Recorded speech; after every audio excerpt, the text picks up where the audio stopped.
DElEd first and third semester दोनों के लिए वेरी इंपॉर्टेंट है वीडियो। एक भी पार्ट आपको मिस नहीं करना है, स्टेप बाय स्टेप सुनो। पीएनपी के कुछ नए बदलाव जो पेपर से रिलेटेड है, हिंदी में लिखें या इंग्लिश में लिखें। Hello everyone, welcome back to my channel. Radhe Radhe, जय श्री कृष्ण। कैसे हैं आप सभी लोग और कैसे चलिए आप सभी लोग पढ़ाई। तो जैसा कि आपको पता है, DElEd first and third semester exam start हो रहे हैं फर्स्ट सेमेस्टर के 27 अक्टूबर से, जो कि आप सभी लोग को पता है कि आज जो है एडमिट कार्ड भी जारी हो चुका है और बहुत से कॉलेजों में मिलना स्टार्ट हो गया आज से ही। तो वो तो उसके बारे में तो मैंने बता दिया अगले वीडियो में। तो फ्रेंड्स, पीएनपी ने कुछ पेपर पैटर्न पे कुछ बदलाव किए हैं, तो उस पर बात करूंगी। कुछ पेपर को लेकर के उसमें लिखना कैसे है, तो बहुत से कमेंट आए भर भर के कि कैसे लिखना है फ्रेंड्स। तो आप लोगों को बता दूं ये जरूरी है और बहुत ज़्यादा ये जो कटिंग है वायरल हो रही है, काफ़ी लोगों ने बताया भी है। तो फ्रेंड्स, मैंने सोचा कि आप लोगों को बताना ज़रूरी है। काफ़ी लोग कह रहे हैं कि मुझे इंग्लिश में लिखना अनिवार्य है या नहीं डीएलएड में।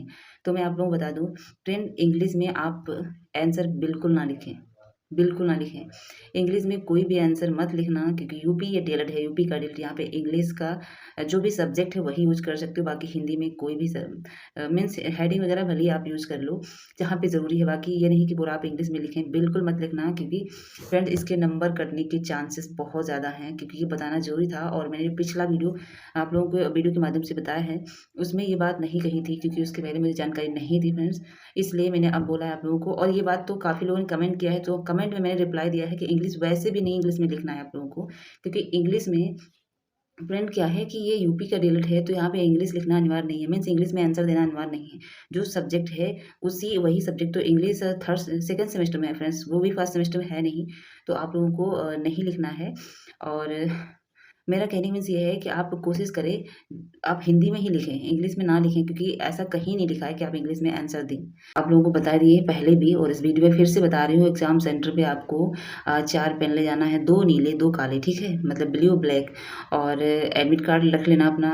एडमिट कार्ड तो ले जाना, सॉरी वो आधार कार्ड की बात कर रही हूँ। आधार कार्ड अपना या कोई आइडेंटिटी कार्ड कोई भी रख लेना, ठीक है, क्योंकि फर्स्ट डे हो सकता है। और बाकी admit card, pen, scale, sketch जो भी आपको, स्केच से मैंने बोला है अगर आपको लिखने में सुविधा हो तो स्केच ले लेना, वरना ब्लैक पेन रखना, ठीक है। इन सब पे बात वैसे भी कर चुकी हूँ, लेकिन काफ़ी लोग जो न्यू देख रहे हैं उनके लिए जानना ज़रूरी है। और कैसे लिखना है क्वेश्चन को, इस पे भी मैं बात कर चुकी हूँ। काफ़ी लोग बहुत से भर भर की कमेंट कर रहे हैं कि शॉर्ट में अति लघु लघु त्रिक कैसे लिखें। तो मैं बता दूं, जो शॉर्ट है 1 नंबर का, मीन्स जो अति लघु है उसमें आपको 1-1 2-2 लाइन में ही लिखना होता है। लेकिन जो लघु त्रि हैं 2 नंबर के हैं फ्रेंड, उसमें आप क्वेश्चन आधे पेज से कम ना लिखें, आधे पेज से लिखें। और अगर आपको टाइम है आपके पास तो बाकी आप 1-1.5 पेज लिख सकते हैं। आधे पेज तो लिखना ही ज़रूरी है। और आधे पेज में आपको फ्रेंड्स लिखना क्या है, जो क्वेश्चन में पूछ रहा है वही लिखिए और रिलेटेड लिखिए सब्जेक्ट से। बट इसके पहले मैं बता दूँ, ऑब्जेक्टिव और अति लघु जो है, ऑब्जेक्टिव जो है वो रॉन्ग नहीं होना चाहिए, क्योंकि जिसके रॉन्ग होते हैं उसके बैक लगने के चांसेस ज़्यादा होते हैं। मैं हर बार ये बता रही हूँ, क्योंकि जो मैं कर चुकी हूँ उसके बारे में मुझे जानकारी है फ्रेंड्स। इसलिए मैं सोच रही हूँ जो मैं गलतियाँ मुझसे हुई हैं वो आपसे ना हो, ठीक है। वैसे मेरे अच्छे मार्क्स है, मैंने सेकंड में टॉप भी किया है, तो वही मैं बोल रही हूँ आप सभी लोगों को। तो मैंने बात कर ली थी कैसे लिखना है, कितना लिखना है। बाकी 2-2 कॉपी चक्कर में मत पड़ना कि 2 कॉपी लिखें आपसे, आप 1 कॉपी इनफ है। बाकी जो लिखना अच्छा लिखना, जो पूछ रहा है वही लिखना। ये नहीं कि सब कुछ लपेट-लपेट के उसमें लिख दें। और जितना अच्छा आप लिखोगे, भले ही कम लिखो, आपके बेहतर नंबर आएँगे। तो ऑब्जेक्टिव एक भी रॉन्ग नहीं होना चाहिए। और अति लघु कोशिश करें वो भी अच्छी सही होना चाहिए, क्योंकि जिसके ऑब्जेक्टिव अति लघु सही होते हैं उसके बहुत अच्छे मार्क्स आते हैं फ्रेंड्स। और लघु उत्तरी में अगर नहीं भी आता है क्वेश्चन बना के आप लिख सकते हैं, बस सब्जेक्ट से रिलेटेड लिखना। ये नहीं कि बाल विकास का है, शिक्षा अधिगम का लिखते हैं या कोई अलग सब्जेक्ट है, तो ऐसे मत लिखना। और आप लोगों से बहुत से सवाल आए हैं, मुझे तो इतना याद भी नहीं है बहुत से वीडियो में। और हाँ, मुझे ये बात करना है कि आप ट्रांसपेरेंट कोई किट खरीद लेना, जो आसपास दिखती हो। कोई बॉटल वगैरह पानी की ले जा सकते हैं, मोबाइल वगैरह तो बिल्कुल बैन है। वो कोई स्मार्ट वॉच वैसे नहीं बांध के जा सकते हैं। और फ्रेंड्स, टाइम से पहुंचना है, क्योंकि 10 बजे से आपका पेपर स्टार्ट होगा, बाल विकास होगा, जो कि आपका 2-2 घंटे का होगा, ठीक है। उसमें गाइड में मिलेगा आपको 2:10 से अब स्टार्ट होगा, 2-2 घंटे का होगा, ठीक है। उसमें मतलब गैप मिलेगा। और दूसरे दिन तो 3 पेपर होंगे। आप लोगों को तो पता ही होगा सब कुछ। काफ़ी लोगों के मन में ये भी सवाल होगा, क्या गैप मिलेगा तो गेट से बाहर निकलने देंगे? तो वहाँ पे रूल रेगुलेशन पे डिपेंड होता है, वैसे निकलने देते हैं फ्रेंड्स, क्योंकि काफ़ी गैप होता है। काफ़ी अच्छा टाइम मिल जाएगा आपको पहले वाले दिन पेपर रिविजन करने का, शिक्षा अधिगम का। तो फ्रेंड्स, एक बहुत अच्छा कमेंट आया था, जो कि एक ही लोगों ने पूछा था, मुझे याद है फर्स्ट वाले दिन, मतलब जो पहले वीडियो में मैंने बताया था कॉपी सेंटर के बारे में। कहा था कि जिन लोगों का बैक लगा है क्या उनका पेपर वैसे ही होगा या फिर चेंज होगा, तो पेपर वैसे ही होगा, कोई चेंज नहीं होगा। जिनका बैक लगा है उनको भी समय से ही जाना है और आप लोगों को पता चल जाएगा एडमिट कार्ड पे सेंटर आपका कहाँ का। वैसे सेंट्रल लिस्ट वो लोगों को मिली है, वो लोग नहीं देखे हैं, कोई बात नहीं है, आपको एडमिट कार्ड से जानकारी मिल जाएगी। तो आप लोगों का वही पेपर होगा, कोई चेंजिंग नहीं होगी, वही टाइम होगा, कोई रूल रेगुलेशन नहीं होगा, मीन्स सबके लिए सेम होगा। और 2 सब्जेक्ट लगा होगा क्योंकि 3 में अगर लगेगा तो आपका सेमेस्टर बैक हो जाएगा, तो 2 से ज़्यादा नहीं होगा, ठीक है, 1 या 2 में होगा।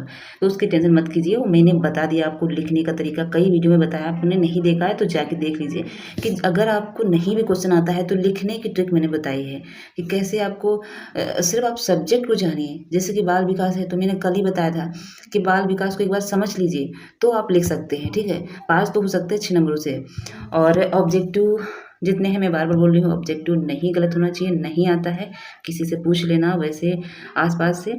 और कहीं कहीं अगर किस्मत अच्छी है तो कोई टीचर अच्छा मिल गया तो आपको बता देगा, बाकी कोई वहाँ पे नकल वगैरह होती नहीं, कोई टीचर हेल्प करता नहीं है। मुझे तो किसी ने नहीं किया था और मैंने तो अभी तक मेरी क्लास में या मेरे कॉलेज में किसी ने कहा कि मुझे टीचर ने बताया, क्योंकि टीचर नहीं बताते हैं।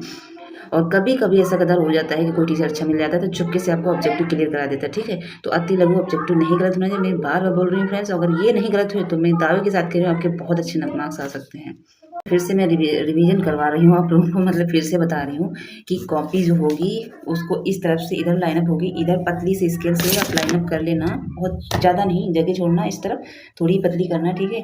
वस्तुनिष्ठ डालने के बाद वस्तुनिष्ठ डालने के बाद फिर प्रश्नोत्तर या उत्तर संख्या, प्रश्नोत्तर या उत्तर संख्या जो भी डाल के प्रश्नोत्तर डालना है, उत्तर संख्या डाल के फिर नीले पेन से यहाँ पे आंसर लिखना, नीली पेन से उत्तर संख्या या प्रश्न उत्तर, ठीक है।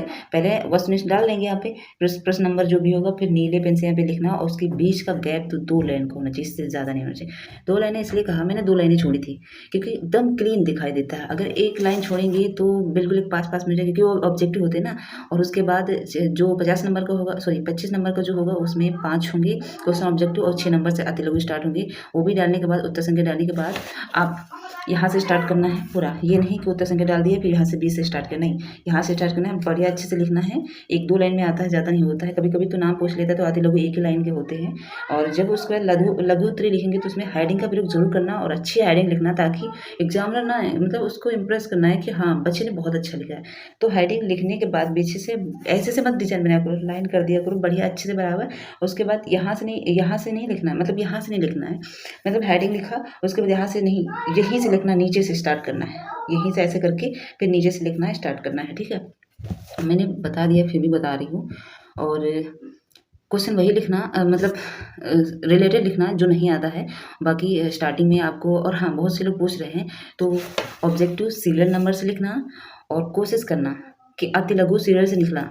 लेकिन अगर अति लघु नहीं आते हैं तो ऑब्जेक्टिव सीरियल नंबर से ही लिखना। आपको भले ही अति लघु ऑब्जेक्टिव सॉरी नहीं आ रहे हैं फिर भी सीरियल से लिखना, क्योंकि अति लघु अगर आपने इधर उधर लिख दिया, एक अति लघु एक मतलब लघु उत्तरी का, सॉरी ऑब्जेक्टिव, बार बार अति लघु बोल रही हूँ, ऑब्जेक्टिव सीरियल से लिखना। अति लघु भले आप 1-2 नंबर ऊपर नीचे कर देना, लेकिन ऑब्जेक्टिव सीरियल नंबर से ही लिखना। मैं बार बार बोल रही हूँ क्योंकि इसमें एग्जामिनर को चेक करने में, कॉपी देखने में प्रॉब्लम नहीं होगी और वो इसे लगेगा कि हाँ ठीक लिखा है।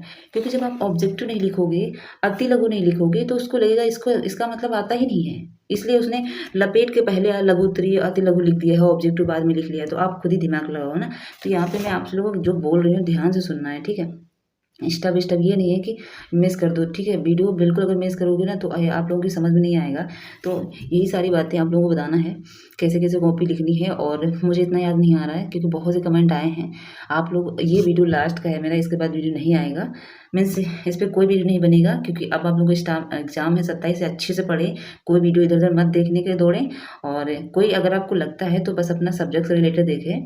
और आप लोगों का कोई भी कमेंट है, कमेंट में रिप्लाई दे दूंगी। अगर आप लोगों का कोई डाउट है किसी सब्जेक्ट को लेकर, पेपर से लेकर एग्जाम सेंटर तक जाने में कोई प्रॉब्लम है तो आप कमेंट कर सकते हैं। बाकी मैं इसके साथ साथ बताऊँ, जितने भी अदर राज्य वाले हैं वो भी 27 से आपका मंडे को एग्ज़ाम है, तो सुबह से होगा। तो फ्रेंड्स कोशिश करें अगर जल्दी आप अपना एडमिट कार्ड ले लें और पहले ही, क्योंकि समय लगेगा आने जाने में, तो वो चीज़ आप पे डिपेंड करती है कि आप कैसे आने जाने में, आपको क्या प्रॉब्लम तो नहीं हो रही। तो सारी चीज़ें आप पहले से क्लियर कर लीजिए। बाकी एडमिट कार्ड मिल गया होगा या लिस्ट देख ली होगी, जो भी है सेंट्रल लिस्ट आपको पता चल गई होगी, कोई दिक्कत नहीं है। और इसके साथ में आपको कोई सवाल हो तो फ्रेंड्स कमेंट करना, और अगर कोई सवाल रह गया ठीक है तो हम कमेंट में आपको रिप्लाई दे देंगे। तो चलिए आप अपना पढ़ाई करते रहिए अच्छे से।